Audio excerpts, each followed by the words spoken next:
Audio Jungle.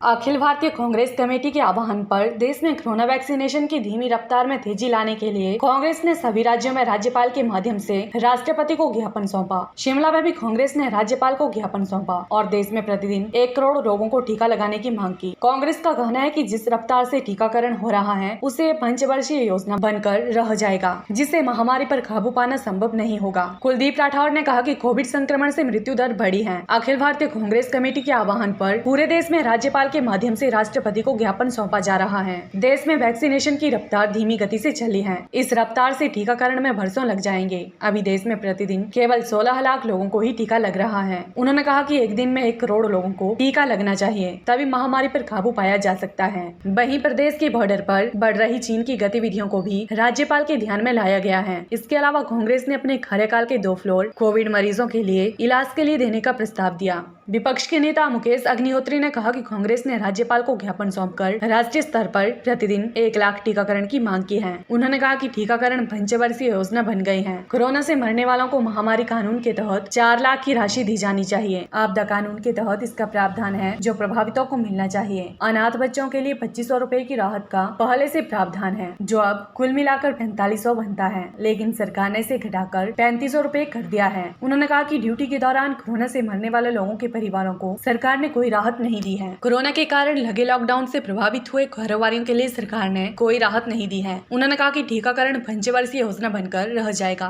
देश में प्रतिदिन 1 करोड़ लोगों को टीका लगना चाहिए। सरकार दूसरी लहर से निपट नहीं पा रही है। तीसरी लहर से निपटने में सरकार के सभी दावे खोखले हैं। अग्निहोत्री ने कहा कि सरकार महंगाई से निपटने में असफल रही है। सरकारी राशन की दुकानों में मिलने वाले अनाज के मूल्य में बढ़ोतरी कर दी गई है, जिससे प्रदेश की गरीब जनता पर दोहरी मार पड़ी है। देखिए, इस वक्त आप जानते हैं कि पूरे देश में जो कोविड का दौर चल रहा है, संक्रमण के मामले जहां तेज़ी से बढ़ रहे हैं, मृत्यु की जो दर है वो बढ़ती जा रही है।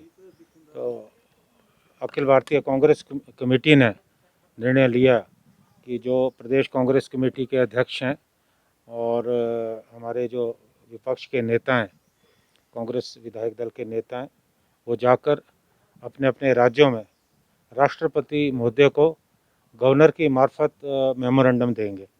तो मैं और मुकेश अग्निहोत्री जी ने जाकर गवर्नर साहब से मुलाकात की और उन्हें मेमोरेंडम सौंपा। हमारी जो कांग्रेस पार्टी की मांग है, ये राष्ट्रव्यापी मांग है कि अभी 16 लाख के करीब जो है टीके एक दिन में लग रहे हैं, जो बहुत कम है। इस रफ्तार से अगर लगते रहे तो बहुत ज़्यादा समय लगेगा, बरसों लगेंगे। तो कांग्रेस पार्टी की ये मांग है कि कम से कम एक दिन में 1 करोड़ टीके लगने चाहिए और ये वैक्सीनेशन जो है फ्री होना चाहिए और इसकी रफ्तार जो है बढ़ाई जानी चाहिए। तो ये हमारा मुख्य मुद्दा था जिसको लेके हमने गवर्नर साहब को मेमोरेंडम दिया। और 2 विषय और भी हैं, जैसे मैंने कल जो है सरकार को एक प्रपोजल दी गवर्नर साहब के माध्यम से कि हमारे जो राजीव भवन है वो कोविड अस्पताल के बिल्कुल नज़दीक है। हमारे पास 2 हॉल हैं, जो मीटिंग हॉल है, तो वो हम देना चाहते हैं। अगर सरकार उसे अधिग्रहण करती है, सरकार लेती है, तो उसमें लगभग 200-250 बेडों की व्यवस्था हो सकती है, क्योंकि अभी जगह की कमी है। तो हम ये प्रपोज कर रहे हैं और अगर सरकार हमारी प्रपोजल को स्वीकार करती है, हमारे प्रस्ताव को स्वीकार करती है, तो हम जो मरीज़ हैं उनके खाने का जो बंदोबस्त है वो भी हम पार्टी कार्यालय में करेंगे। तीसरा जो मुद्दा था वो जिस ढंग से अभी मुख्यमंत्री जी जो है सीमांत हमारा जो ज़िला है किन्नौर गए थे और उनका बयान आया था कि हमारी सीमाओं जो हमारी सीमा है वहाँ चीन की गतिविधियाँ बढ़ी है। तो हमने राज्यपाल महोदय जी को याद दिलाया कि पिछले वर्ष 5 अगस्त को हम राज्यपाल महोदय से मिले थे और हमने जो वहाँ गतिविधियाँ चल रही थी उनकी जानकारी जो है राज्यपाल महोदय को भी दी थी और इनकी मार्फत हमने देश के जो रक्षा मंत्री हैं उनको भी पत्र लिखा था कि इसका संज्ञान लिया जाना चाहिए।